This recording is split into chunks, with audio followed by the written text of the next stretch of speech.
যেন নরম হয়ে যায়। এখন আমি গরুর মাংসটাকে পিস পিস করে কেটে নেব। সুন্দর মতো পিস পিস করে কেটে নেব। আর বন্ধুরা, এই রেসিপিটা কিন্তু খুব লোভনীয়, আপনারা বাসায় ট্রাই করবেন। এটা খেতে যে এত দুর্দান্ত, ভুলতে পারবেন না। গরুর মাংসগুলো পিস পিস করে কাটা হয়ে গেছে, এবার পানি দিয়ে ধুয়ে নেব। আমি আগেও ধুয়ে নিয়েছিলাম, আবারও কাঠের উপরে ধুয়ে নিচ্ছি যেন নোংরা না থাকে।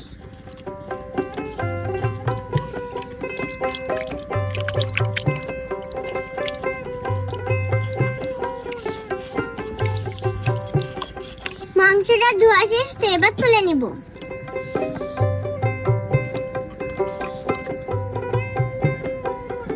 এই যে দেখুন, আমার ডালটা নরম হয়ে গেছে, তো এবার বাটিতে তুলে নেব। দেখতে থাকুন কি করি আমি। কি সুন্দর নরম হয়ে গেছে দেখুন।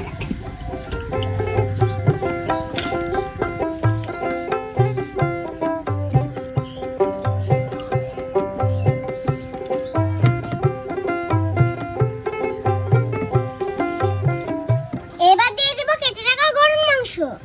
এই যে গরুর মাংস দিয়ে দিলাম। এবার দিয়ে দেব পেঁয়াজ কুচি। এই পেঁয়াজটা আমি আপুর কাছ থেকে কুটে নিয়েছি। এই যে পেঁয়াজ কুচি দিয়ে দিলাম।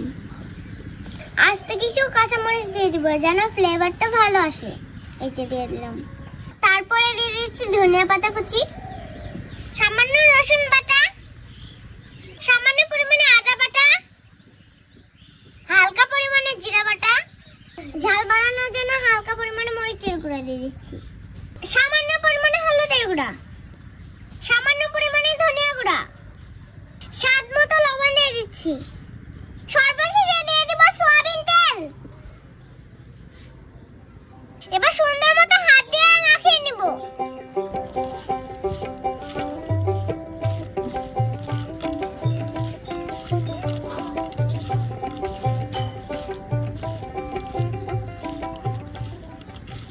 যে ঘ্রাণ বাড়িয়েছে বন্ধুরা, জিভেতে জল চলে আসছে।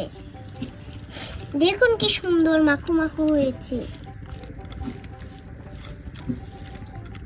আগে থেকে দেখতে লোভনীয় লাগছে, তাই ভর্তাটা করতে কতটা স্বাদ লাগবে বলুন।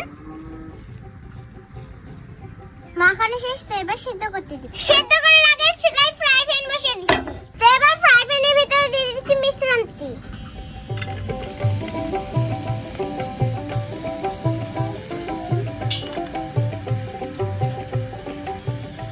এবার দিয়ে দিচ্ছি পরিমাণ মতো পানি।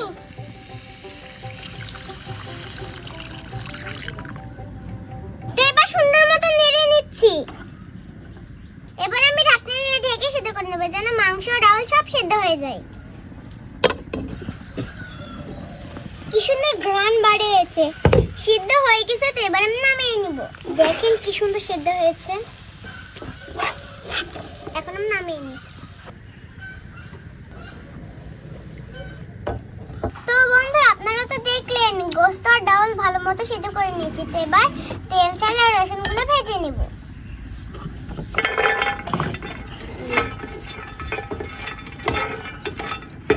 হালকা করে ভেজে নিয়েছি, তো এবার শুকনো মরিচ দিয়ে দেব।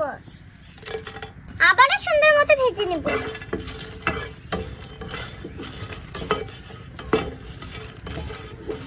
বন্ধুরা দেখেছেন, একটা রেসিপির জন্য আমি কত কষ্ট করছি রোদের ভিতরে।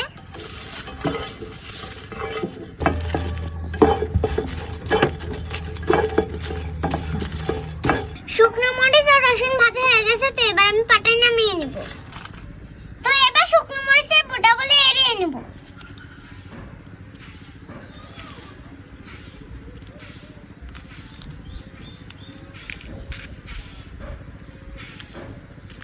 বন্ধুরা, প্রথমে আমি শুকনো মরিচ আর রসুনটা বেটে নেব।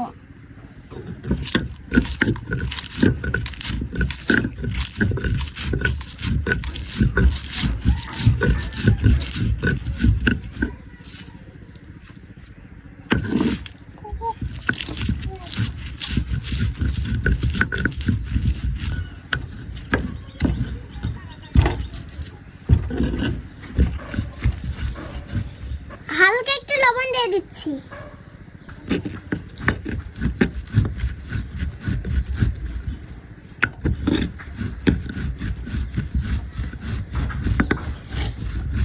যা ঘ্রাণ বেরিয়েছে না, জিভে তো জল চলে আসছে।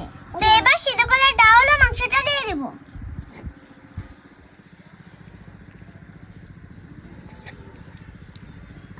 এবার ভালো মতো পাটায় বেটে নেব।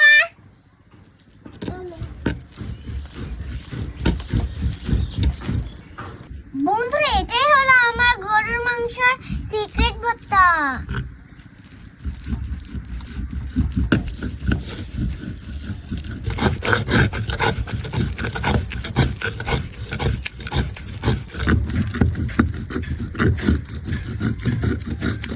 বন্ধুরা, আমার গরুর গোশত ভর্তা হয়ে গেছে। তো এবার লবণ দিয়ে মাখিয়ে নেব। দিয়ে দিচ্ছি। এবার সুন্দর মতো মাখিয়ে নিচ্ছি। বন্ধুরা, এখনই মুখে জল চলে আসছে। বন্ধুরা, এটা দিয়ে এখনই নিমিষে 1 প্লেট ভাত খাওয়া যাবে। ভর্তাটা এবার বাটিতে তুলে দিচ্ছি।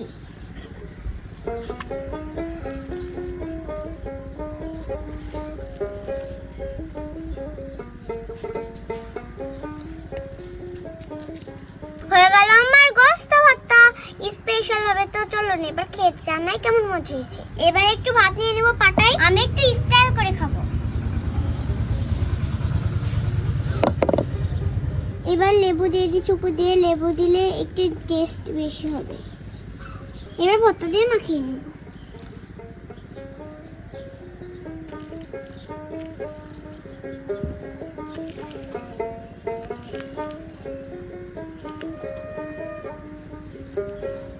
বিসমিল্লাহ।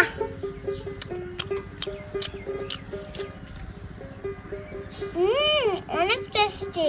আপনারা বাসায় ট্রাই করে দেখুন। 2 পিস গরুর মাংস দিয়ে দারুণ একটি ভর্তা তৈরি করতে পারবেন। আপনার প্লেটে ভাত একটা থাকবে না। বিশ্বাস না হলে করেই দেখুন না। বন্ধুরা, আমি আর কথা বলতে পারছি না। এবার আমি খাবো।